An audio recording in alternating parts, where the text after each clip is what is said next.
Scientists are investigating whether we are living in a simulation. This video explores the science and math underlying the simulation hypothesis. We also investigate how much computer power is required to simulate a world. Would we need to construct a structure around the sun to capture all of the sun's energy in order to power such a computer? Is humanity being simulated as two-dimensional beings to save computer power before being projected in 3 dimensions? And could we construct a simulation for humanity that permits us to travel further into outer space? If you believe simulations are conceivable, then we are almost certainly in one. For centuries, people have questioned, what is the difference between truth and illusion? From Plato's cave metaphor in the West to Zhang Zhao's butterfly dream in the East. Plato, who lived between 428 and 348 BC, narrates the story of humans who are imprisoned in a cave. They grow up only seeing other people's shadows on a wall. The shadows are the real world for them. One of the cave inhabitants is taken outdoors one day. He returns to the cave to release the others after noticing how much more real the outside world is than the one in the cave. However, he is now unable to see in the dark. The individuals inside the cave believe the outside world is unsafe and refuse to leave. People who believe that knowledge comes from what we see and hear in the world are represented by the cave. According to Plato, true knowledge is derived from philosophical reasoning. Zhang Zhao, a Chinese philosopher who lived in the 4th century BC, had a dream in which he transformed into a butterfly. The butterfly had no idea he was Zhang Zhao until he awoke and discovered he was Zhuangzi. But how can he be sure he isn't a butterfly imagining he is a person, given that both dreaming and waking feel real? How can we tell which is correct? Let's fast forward to 1977. Philip Kindred, who wrote the stories for Blade Runner and Minority Report, contended that we live in a computer-programmed world and that the only signs we have to it are when some variable is adjusted and some change in reality occurs. For example, when we feel the overwhelming impression that we are living in the present as if it were déjà vu. Elon Musk is another person who calls our reality into question, using video game development as an example of why we live in a simulation. Elon believes that we are certainly on a path to having video games that are indistinguishable from reality, that these games will be playable on any platform or computer, and that there will likely be billions of such devices. Elon Musk is curious about the levels above us, saying that the simulation is most likely taking place in a dull environment, because a video game or a film is a condensed version of what is most exciting about life. If we're in a simulation, most certainly, it's really uninteresting outside of the simulation, and the more simulations you go through, the more exciting it becomes. So, how likely is it that we are living in a simulation? Let's look at the physics and math that underpins the theories. Dr. Nick Bostrom, who works on existential risk at the University of Oxford and is supported by Elon Musk, developed the underlying theory of the simulation argument.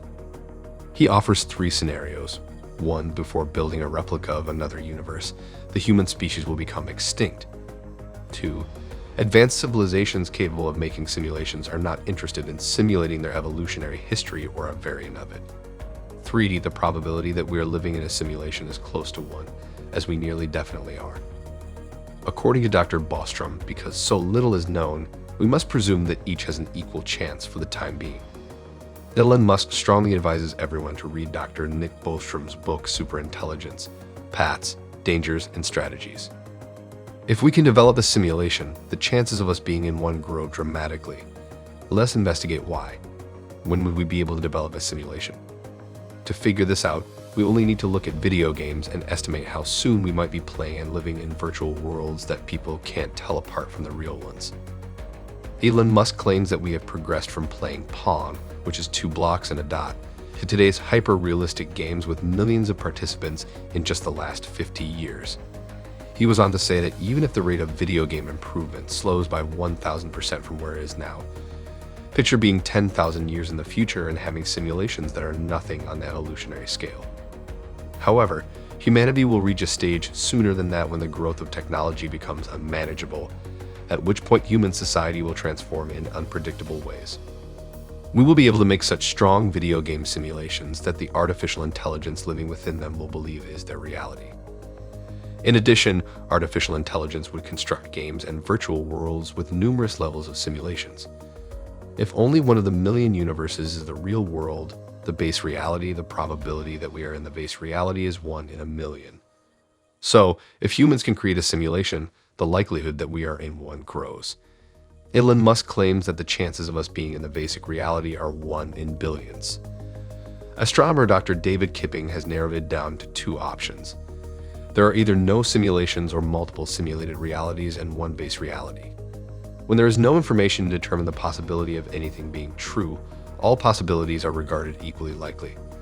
This is referred to as the principle of indifference. So, in this scenario, there is a 50% chance that there are no simulations and a 50% chance that there are. Even if number 2 is correct, that there are many simulations and one base reality, we could still be in the base reality and the first civilization to develop a simulation. This suggests that the likelihood of our living in the real world, the basic reality, has increased slightly. People like Elon Musk believe and forecast that we will one day be able to create simulations based on the development of video games. If we develop a simulation with conscious beings, the numbers will flip, and most of the arguments against us living in a simulation will collapse, and we'll almost surely be living in one ourselves.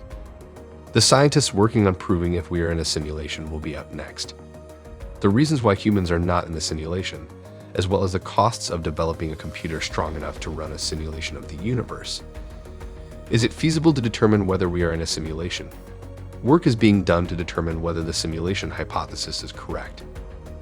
Here are 3 methods that scientists are using to determine whether we are living in a simulation. The tests are based on the assumption that the simulation we are living in is run on a computer with limited computing capability, similar to a conventional computer, and that there may be some subtle faults in the simulation, similar to a video game. If we can detect these, it could indicate that we are living in a simulation. Thomas Campbell, a NASA engineer, and his colleagues are attempting to determine whether the simulation is simply rendering what humans can see. As in video games today, the simulation would not model everything at once to save computational resources.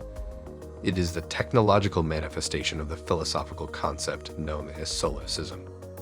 Thomas Campbell and colleagues devised a quantum physics experiment, one that employs a series of mirrors, lasers, and slits. They believe that if the cosmos is a simulation that only simulates what we see, then light should act abnormally and clearly indicate that we are in a simulation. Another challenge arises from the fact that the simulation may accrue faults over time as it runs. The simulators would rectify the faults by changing natural laws. However, no drift in physical constants has been seen over several decades. Perhaps our data are insufficiently precise, or the changes occur over long periods of time outside humanity's history. Silas Bean, a nuclear physicist at the University of Washington, is doing another scientific experiment to determine whether we are living in a simulation. He suggests that we might be able to discover the limiting resolution at which the universe is displayed. Spacetime is a mathematical model that combines the 3 spatial dimensions of length, width, and depth with the time dimension. When physicists simulate little bits of spacetime, they divide the cosmos into a grid-like lattice and model it one at a time. Silas Bean and his colleagues consider cosmic rays to be visible light. He claims that if the simulation is split down into a grid, the energies of these high-energy cosmic rays will vary in different directions. So if we can see this, we can conclude that we are in a simulation. The researchers will now investigate what occurs when real-world cosmic rays strike their apparatus.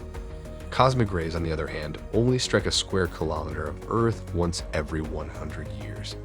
As a result, this will take some time to prove. Some feel we are in a simulation, but others contend that this is not the case. William Poundstone, author of the book The Doomsday Calculation, highlights a potential flaw in the simulation argument. When we create books, films, or video games, they are often created within a few hundred years of the present. According to William, a simulation would be close in time to the simulator's world. In this situation, our simulation should use widespread simulation technologies and take place in the future. We would be more of an ancient culture without this technology, making us an unusual candidate for a simulation. Others, however, counter that this assumes what an advanced culture would do with simulation technology, that may have very different preferences than ours, and there is no evidence that this cosmos was designed specifically for us. We could simply be objects and consequences of a simulation created to evaluate a hypothetical scenario. Sean Carroll, a cosmologist, makes another case. If civilizations can produce simulations, they will be able to generate additional simulations. There might be thousands of layers, and the more simulations there are, the deeper you go. As a result, the deepest layer has the greatest number of simulations and simulated persons. Each simulation, however, must be less complex than the universe above it, because the computer's power decreases with each subsequent layer built, because the level above must compute it alongside the simulations below. As a result, there is a floor limit on how deep you can go. Because there are no more resources available, the society in its lowest stage will be unable to produce simulations. If the simulation hypothesis is right and there are numerous levels, we are undoubtedly at the lowest level and may be unable to generate simulations. How can we know if a universe could ever be simulated if we can't make one? This is referred to as the Carroll's contradiction. Many argue that this is not a contradiction and that we can be both in a simulation and unable to mimic our own reality. Let's look into the future. Silas Beam, a nuclear physicist who is attempting to determine whether we are living in a simulation, predicts that we will be able to simulate the entire cosmos within 500 years. In actuality, we'll probably keep doing what we've been doing with video games, simulating only the areas of the cosmos that the players are now looking at. This means that depending on the number of simulated humans in the universe, we could simulate a full universe considerably faster. According to Nick Bostrom, experts estimate that the number of operations per second required to mimic a human brain is between 10 to the power of 14 and 10 to the power of 17, with the additional processing power required to simulate the surroundings. Computers today can perform more than 10 to the power of 9 operations per second. To conserve processing power, everything might be simulated in 2D, making you a 2D person and then projecting everything in 3D, similar to 3D movie displays or holograms. According to Bostrom, the expense of creating an accurate simulation of all of human history is between 10 to the power of 33 and 10 to the power of 36 operations per second. In his study by Matryoshka Brains, R.J. Bradbury believes that a computer the size of a big planet could process 10 to the power of 42 operations per second. A Dyson sphere would be necessary to power such a computer, which is a framework created around a star like our Sun to absorb all of its radiation. Would such a powerful computer be able to convert humanity's consciousness into a simulation that would allow us to travel further into space? That's all for now, guys. If you want to learn more about this type of content, consider subscribing to my channel. I'll see you at the next one.